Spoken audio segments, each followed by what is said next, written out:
Welcome back to the channel. Thinking about upgrading your amplifier in 2026? Before you spend your hard-earned money, you might want to watch this first, because not every popular amp is actually worth the price tag. In today's market, brands are pushing powerful marketing, premium designs, and impressive spec sheets. But once you look beyond the hype, some of these amplifiers simply don't deliver the value you'd expect. Whether it's outdated features, limited power, or stronger competitors at the same price, there are models that just don't stretch your money far enough anymore. In this video, we're breaking down 5 amplifiers that you might want to think twice about before buying. This isn't about hate. It's about smart spending and making sure you get the best performance for your budget. Number 5, Bluesound Power Node Gen 3. The Bluesound Power Node Gen 3 is one of the most popular all-in-one streaming amplifiers on the market, and it's easy to understand why. It combines amplification, DAC, and network streaming into a single compact unit, making it extremely appealing for people who want a clean, minimal setup without stacking multiple components. The BlueOS platform is one of its strongest features. It supports a wide range of streaming services, high-resolution audio playback, multi-room integration, and stable wireless connectivity for casual listeners or modern home setups. The convenience factor alone makes the Power Node feel like a smart and practical purchase. In terms of sound quality, the Power Node delivers a clean and controlled presentation. The mid-range is clear and detailed, vocals come through nicely, and the overall tonal balance feels neutral and easy to listen to. For bookshelf speakers in small to medium-sized rooms, it performs comfortably and provides an enjoyable listening experience. The bass is tight at moderate levels, and the treble avoids harshness, which makes it suitable for long listening sessions. For many users, especially those moving from entry-level receivers or powered speakers, the improvement in clarity and streaming quality is noticeable. However, when we evaluate it in the context of 2026 competition, the conversation becomes more about value than quality. The Power Node isn't a bad amplifier at all. The question is whether it offers the strongest performance per dollar compared to newer alternatives. In today's market, several integrated amplifiers and network receivers offer more power output, stronger dynamic headroom, broader connectivity options like HDMI ARC, and in some cases more advanced DAC implementations at similar price points. When paired with larger or less efficient speakers, the Power Node can sometimes feel like it's working near its limits, especially at higher volumes in bigger rooms. Another consideration is long-term flexibility. While BlueOS is stable and well-supported, some competitors are offering increasingly polished ecosystems and expanded integration features. That means buyers who prioritize maximum power, room-filling performance, or future-proof connectivity might find better overall value elsewhere. In the end, the Bluesound Power Node Gen 3 remains a well-designed, convenient, and enjoyable amplifier, particularly for modern minimal systems. But in 2026, it's important to compare it carefully against similarly priced options to ensure you're getting the performance and flexibility that truly match your needs. Number 4, Cambridge Audio EXA35. The Cambridge Audio EXA35 is a classic entry-level integrated amplifier that many listeners have enjoyed for its clean, neutral sound and straightforward design.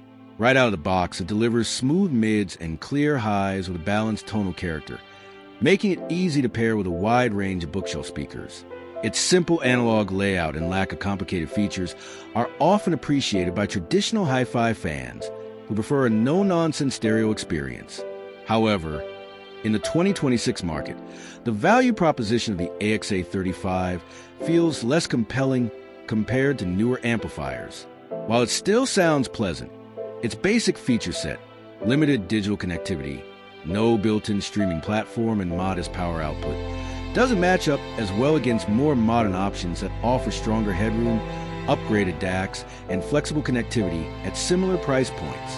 For listeners who rely heavily on digital sources, network streaming, or want more versatile performance with large or less efficient speakers, the EXA35 may leave you wanting more without adding extra components to your system. That isn't to say it's a bad amplifier. Far from it.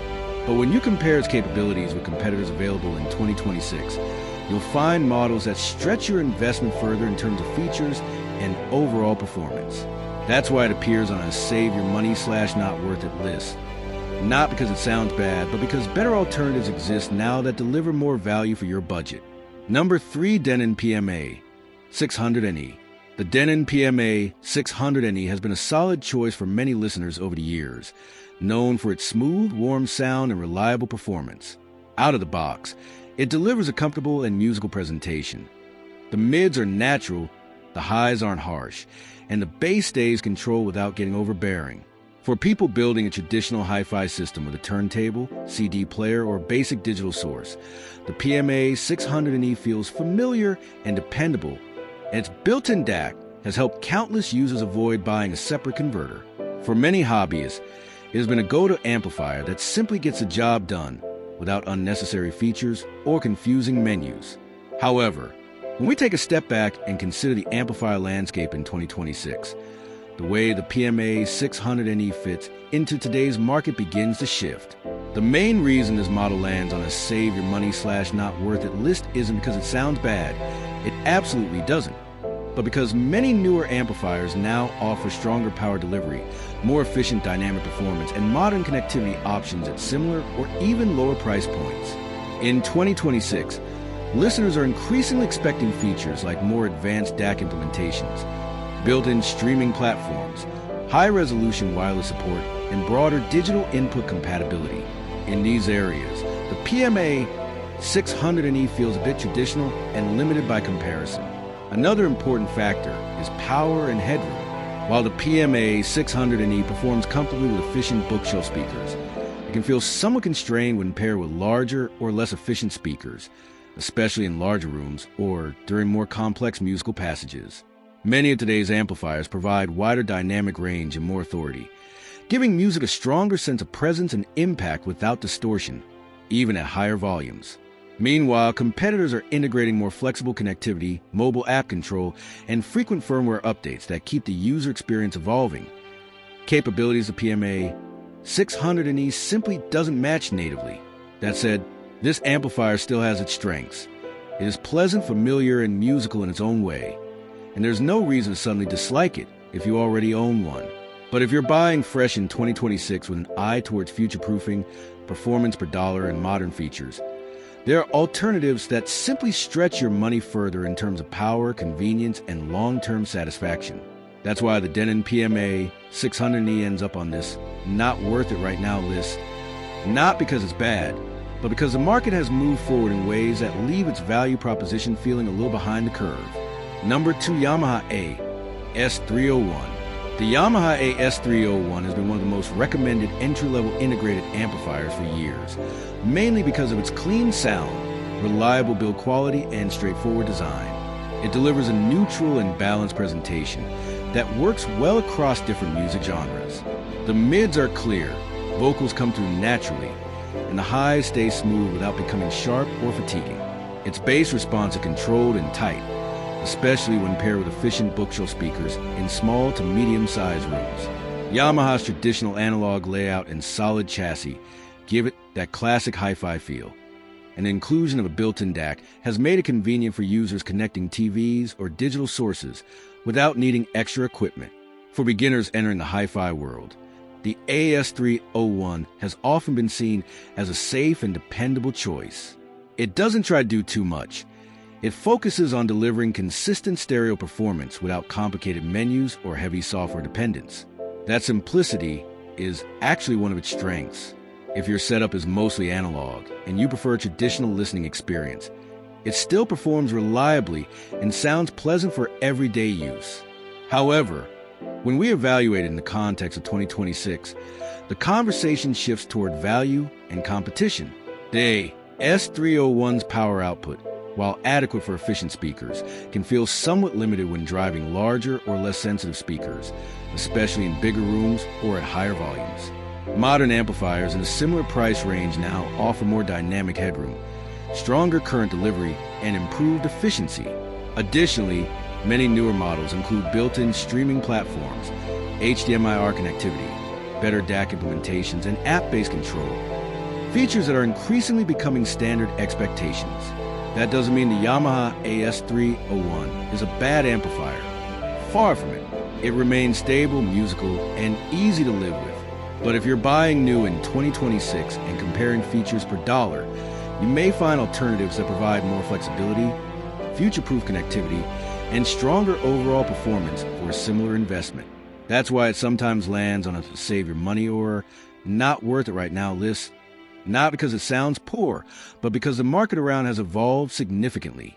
Number 1, Sony STR DH190.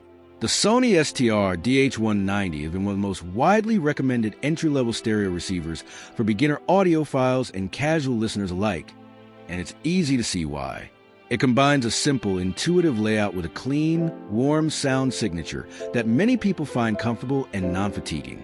Out of the box, the STR DH190 delivers smooth mids and controlled highs that make vocals and acoustic instruments sound natural, while its Bluetooth connectivity makes wireless streaming easy without needing separate adapters. For basic setups, small rooms, or listeners who prefer a straightforward plug-and-play experience, this receiver can feel like a reliable choice that just works. However, when we look at the broader amplifier landscape in 2026, the way the STR DH190 fits into today's market has shifted, and that's where the save your money / not worth it right now narrative comes in. The first thing to consider is that modern amplifiers in similar or slightly higher price ranges now offer more powerful performance, stronger headroom, and broader feature sets that simply weren't as common when the STR DH190 first launched. Contemporary designs often include advanced DACs, digital streaming platforms, higher resolution wireless codecs, and network connectivity, features that many listeners now expect as standard. In comparison, the STR DH190's feature set can feel limited, especially for anyone relying heavily on digital sources or multi-room streaming. Another factor is power delivery and dynamic control. While the STR DH190 handles efficient bookshelf speakers with ease and sounds pleasant at moderate listening levels, its available output and control aren't as commanding as newer amplifiers when paired with larger or less efficient speakers, especially in medium to large listening spaces. This means that if you're planning to build a more ambitious stereo system, you might find yourself wanting more power and control than the STR DH190 can provide. This isn't to say that the STR DH190 is a bad amplifier. It isn't. For what it is, it delivers enjoyable sound and ease of use. But in the context of 2026, when there are newer options that offer more features, more power, and better long-term value at similar price points, the STR DH190 sometimes feels like a less exciting choice for fresh buyers. That's why it can land on a not worth it right now list. Not because it fails, but because competitors have simply moved the value curve forward. So those were 5 amplifiers that, in 2026, might not give you the best value for your money.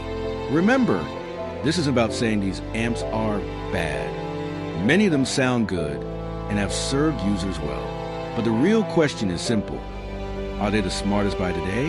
The audio market evolves fast. Newer models are offering more power, better connectivity, stronger DACs, and smarter features at similar price points. And when you're investing in your sound system, every dollar should work as hard as possible. Before you make your next upgrade, compare carefully, think long-term, and choose the amplifier that truly matches your speakers, room size, and listening style. If this video helped you avoid a costly mistake, hit that like button, subscribe for more honest audio breakdowns, and drop a comment with the amp you're considering next. I'll see you in the next one, and until then, spend smart and listen smarter.